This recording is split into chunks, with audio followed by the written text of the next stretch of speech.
Assalamualaikum warahmatullahi wabarakatuh. Saya Vinka Jansukma Nasution, NIM 1803083, kelas Agroteknologi 2. Saya akan menjawab pertanyaan dari dosen Bu Era Yusraini, STP MSI.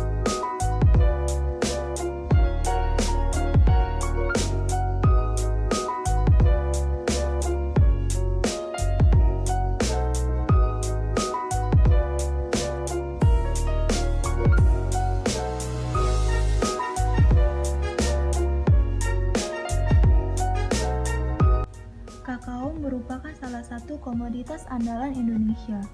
Kakao mempunyai peran strategis dalam perekonomian Indonesia. Indonesia merupakan negara terbesar ketiga setelah Pantai Gading dan Ghana penghasil biji kakao di dunia. Ini banyak dihasilkan di Sulawesi dan meski terbesar, soal perkebunan kakao ini masih menjadi pekerjaan rumah karena digarapnya ini belum cukup maksimal. Tetapi pemerintah terus meningkatkan produktivitas kakao nasional. Kakao menjadi komoditi strategis di Indonesia karena kakao juga menjadi komoditi ekspor dan penghasil devisa negara.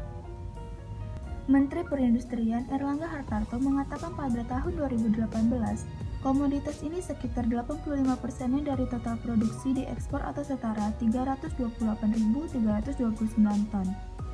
Dengan kinerja ekspor, produk kakao ini menyumbang devisa negara hingga 1,13 miliar US dollar.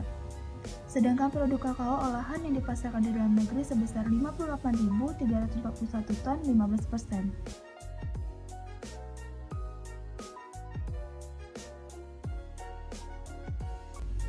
Pada umumnya, para petani melakukan pengeringan biji kakao yang dilakukan dengan cara menggunakan panas surya.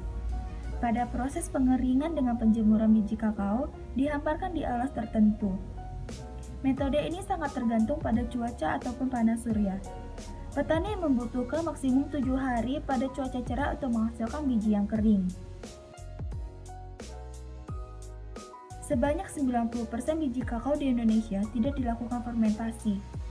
Oleh karena itu, kakao di Indonesia dihargai harga yang murah dan tidak dapat digunakan sebagai bahan baku utama pembuatan coklat. Fermentasi pada biji kakao dilakukan berfungsi untuk menambah cita rasa dan aroma yang dihasilkan pada biji kakao. Tetapi petani di Indonesia belum sadar dan melakukan proses fermentasi pada biji kakao. Hal ini karena kurangnya pemahaman para petani tentang tujuan utama yang dilakukan proses fermentasi. Proses fermentasi merupakan fase penting dalam menghasilkan senyawa aromatik dan juga komponen bioaktif pada kakao dan produk olahan coklat. Fermentasi berfungsi menciptakan rasa coklat yang enak, tidak sepet, dan tidak pahit. Selain itu, fermentasi juga meningkatkan mutu biji kakao sehingga kadar air, kadar kulit biji, dan kadar jamur menurun.